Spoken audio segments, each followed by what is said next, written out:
যখন অনলাইন মাতৃ সম্মেলন হতো, আমাদের এখানকার সবরীমা বলেছিলেন অনলাইন মাতৃ সম্মেলনে যে আমরা ঠাকুরের কথা অনেক শুনলাম। কেউ বলি আমরা 30 বছর দীক্ষা নিয়েছি, 40 বছর দীক্ষা নিয়েছি, কেউ বা বলেন 50 বছর দীক্ষা নিয়েছি। তো সবরীমা বলেছিলেন যে ঠাকুরের কথা শুনতে শুনতে সব মুখস্থ হয়ে গেছে, কিন্তু এবার শুধু আমাদের করার পালা। আজ সাধারণ সবাই একটি কথার উপরে বেশি জোর দেওয়া হলো, সেটা স্বস্ত্যয়নী। আমরা হয়তো 20 বছর দীক্ষা নিয়েছি, কিন্তু এখনো স্বস্ত্যয়নী নিতে পারিনি। জীবনের সবকিছুই প্রবৃত্তির পথে চলে। আজ আমার বাচ্চা কেজি 1-এ পড়ে, কাল কেজি 2-তে পড়বে, সেই বাচ্চাই একদিন ডাক্তার, ইঞ্জিনিয়ার হবে। আমরা অনেক স্বপ্ন দেখি, সবকিছুই এগিয়ে চলে, কিন্তু আমার জীবনকে এগিয়ে চলার জন্য আমি দীক্ষা নিয়েই বসে আছি কেন? পরম দয়াল যেমন বললেন তেমন তেমন করে আমাদের চলাটাই আমাদের জীবনের একটাই উদ্দেশ্য হওয়া উচিত। আজ এই যে উৎসব মানে উৎসমুখী চলন, আমাদের সব মায়েদের ছেলেদের প্রচেষ্টায় আজ এই উৎসব। ছেলেরা আজ কতদিন থেকে কত না পরিশ্রম ঠাকুরের জন্য। তাই আমরা সব মায়েরা গর্ববোধ করি যে আমরা সত্যি ছেলেদেরকে বোধহয় তেমনি ঠাকুরমুখী করতে চেষ্টা করছি। হয়ে উঠেছে কিনা সেটা তো আমি জানি না। তাই আমি যখন ব্যাঙ্গালোর উৎসবে গিয়েছিলাম, এক মা মাতৃ সম্মেলনে আলোচনা করেছিলেন আজ 1 মাস পর্যন্ত কারো স্বামী কারো ছেলে উৎসব নিয়েই ব্যস্ত, কারো ঘরে আসার সময় ঠিক নেই, খাবার সময় ঠিক নেই। পরম দয়াল বললেন যে স্বামীকে সতের দিকে যেতে দেয় না সেই অসতী। আমরা যদি আমাদের ছেলেদের বা আমাদের স্বামীদেরকে ইষ্টের পথে ঠেলে না দিতে পারি, আমরা তাকে যদি বন্ধনে বেঁধে রাখি, তাহলেই আমরা অসতী হলাম। আমি ঠাকুরের দয়ার কথা বলতে গেলে পরে একটি কথাই প্রথম মনে পড়ে, যে আমি প্রথম আমাদের এক ছেলে যে ক্যামেরাম্যান, তার কথাই মনে পড়ল। আমরা সবাই হয়তো শুনেছি বা শুনিনি। প্রথম কথা হলো, অনেক দিন আগে আলোচনায় এসেছিল আমাদের চন্দ্রপুরেরই এক ঘটনা, যে আমাদের এক দাদা, যার সংক্ষেপেই আমি বলছি, তার চোখের অবস্থা এত খারাপ ছিল যে তাকে ডাক্তার বলেছিল আপনাকে খুব তাড়াতাড়ি চোখের অপারেশন করতে হবে। তো ওনার স্ত্রী বলেছিল আগে তুমি, তখন শ্রী শ্রী দাদা আচার্যদেব ছিলেন, আচার্যদেবের আশীর্বাদ নিয়ে তারপরেই তুমি চোখের অপারেশন করাবেন।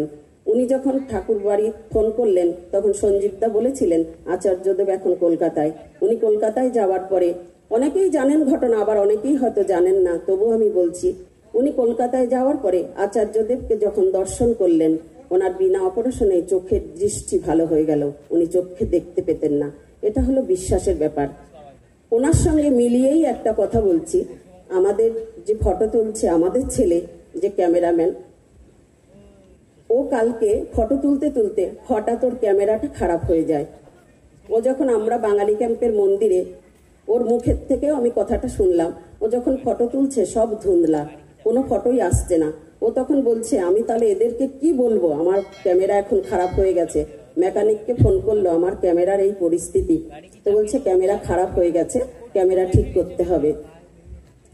তখন ও ভাবলো যেদিকে ফটো তোলে অমনি ধুন্দলা, তো ভাবলো আমি একটু ঠাকুরের ফটোটা নিয়ে দেখি। তো যেই ঠাকুরের ফটোটা নিল, অমনি ঠাকুরের ফটোটা স্পষ্ট এসে গেল, তারপরে থেকে ওর ক্যামেরা ঠিক হয়ে গেল।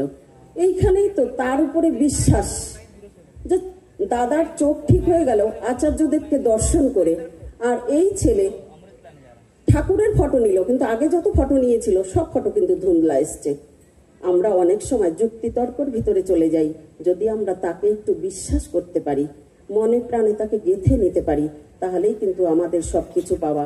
আমরা এটা যেন ভাবি না যে ঠাকুরকে ধরে আমরা জীবনে কি পেলাম, শুধু আমাদের করার পালা। পাপিয়া মা আরেকটি কথা বললেন, যে আমরা সবাই দেখছিলাম যে ছোট একটি বাচ্চা মা বাবার সঙ্গে কত সুন্দর তালে তালে কীর্তন করে যাচ্ছে, নেচে যাচ্ছে। এটা আমরা ছোটবেলার থেকেই বাচ্চাকে ঠাকুরের পথে যেন ঠেলে দিতে চেষ্টা করি। পরম দয়াল বললেন আদো কথার সময় হতে করে করিয়ে যা শেখাবি, সেইটি হবে মোক্ষম ছেলের, হিসেবে চল নয় পস্তাবি। বাণীটা সবার মুখস্থ, কিন্তু যখন আমরা হয়তো বলে থাকি এখন তো ছোট, বড় হলে ঠিক হয়ে যাবে, সেটা কিন্তু ভুল। ঠাকুর বাড়িতে এক দাদার সঙ্গে দেখা হয়েছিল, উনি বলেছিলেন আমার ছোট নাতি ঘুমিয়ে থাকে, আমি ছোট নাতিকে কোলে নিয়ে প্রার্থনা করি।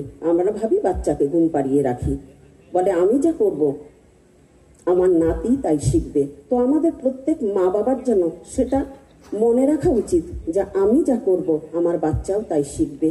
আর পাপি আমা আরো একটু কথা বললেন, আমি পাপি আমার প্রত্যেকটি কথা টেনে নিয়ে বলছি, কারণ উনি সংক্ষেপে বললেও খুব ভালো বলেছেন যে দেবতার মতো বাবা মা হতে হবে। সেটা আমরা কখন হতে পারবো? যখন আমরা পরম দয়ালকে জীবনে গ্রহণ করে তার দেওয়া নীতি নির্দেশগুলো মেনে চলতে পারবো। আরেকটি কথা আমি সবসময় বলে থাকি, আমরা বাবা মা দীক্ষা নিয়েছি, অনেক সময় শুনি না না মেয়েকে দীক্ষা দেব না, কোন ঘরে না কোন ঘরে বিয়ে হবে, আর ষষ্ঠী তো অনেক দূরের কথা। তাহলে আমরা ঠাকুরকে বিশ্বাস কি করে করলাম যে মেয়েকে দীক্ষা দেব না? আমার সবকিছু চিন্তার ভার তো আমি ঠাকুরকে দিয়ে দিলাম। ঠাকুর দেখবেন আমার মেয়ের বিয়ে কোথায় হবে।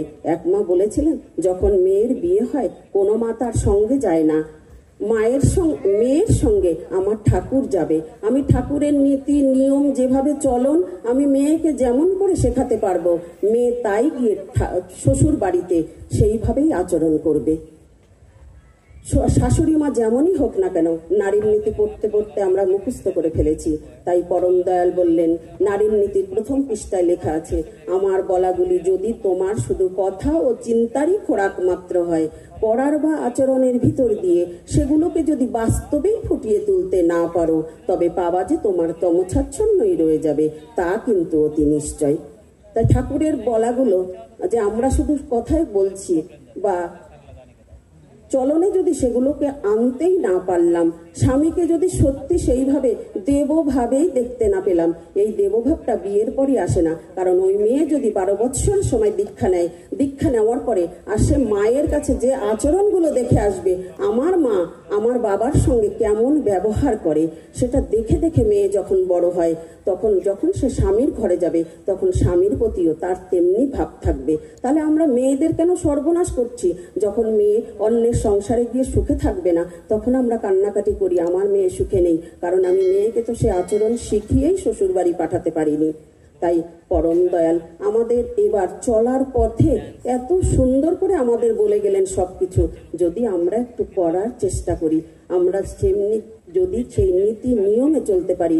অনেক সময় আমাদের ছেলের বিয়ে পর্যন্ত হয়ে যায়, আমরা ঠাকুরের দীক্ষা তাকে গ্রহণ করাই না। তাই পরম দয়াল বললেন যে মা বাবার মনোভাব হিসাবেই সন্তান জন্মগ্রহণ করে থাকে। আমার শুধু আমি মেয়েকেই দীক্ষা দেব সেটা না, আমার ছেলেকেও তো দীক্ষা দেব। আমার মেয়ে কেমন একজন আদর্শ লক্ষ্মী বউ হতে পারবে কারো ঘরে গিয়ে, আবার আমার ছেলেও যেন কেমন একজন আদর্শ স্বামী হয়ে গড়ে উঠতে পারে। যেমন আমরা অনেক সময় বলে থাকি, এমন একটি মেয়ে আনবো লক্ষ্মীর মতো ঘরে থাকবে, তাহলে আমার ছেলেকেও তো আমি মা তাকে নারায়ণের মতো গড়ে তুলতে হবে। আমার ছেলেও যেন সেই ইষ্ট চলনে চলে, ইষ্টর পথে যেন আমি আমার ছেলেকে চালিয়ে নিয়ে যেতে পারি। আজ মা বললেন, আজ যে এত আনন্দ, মায়েরা কত আনন্দ করছেন, আচার্যদেব তো বলছেন আনন্দে থাকতে। তাই আমরা ঠাকুরকে নিয়ে কিভাবে মেতে আছি। কাল শোভাযাত্রায় কত আনন্দ হলো, তাই ঠাকুরের ভেতরেই একমাত্র আনন্দ। অনেক সময় আমরা সংসার জ্বালায় জর্জরিত হয়ে অনেক যন্ত্রণা ভোগ করি, সেই সব ফেলে দিয়ে যদি আমরা ঠাকুরের পথে একটু চলি, তবেই আমাদের জীবনের সান্ত্বনা বা জীবনের শান্তি। আমি এই উৎসব যে ছেলেরা করেছে, আমি প্রত্যেকের ছেলের মঙ্গল প্রার্থনা আমি পরম দয়ালের চরণে জানাই। সেই সব ছেলেরা আমারই ছেলের মতো সবাই আরো তরো হয়ে উঠুক, আরো আগামী বছর আরো সুন্দর করে ঠাকুরের উৎসব করুক, আমি পরম দয়ালের কাছে এই প্রার্থনা জানাই। আর উপস্থিত সমস্ত মায়েরা বা দাদারা যারাই উপস্থিত আছেন বা নেই, আমি বিশ্ববাসীর সবার মঙ্গল প্রার্থনা পরম দয়ালের চরণে জানিয়ে শেষ করলাম। জয় গুরু।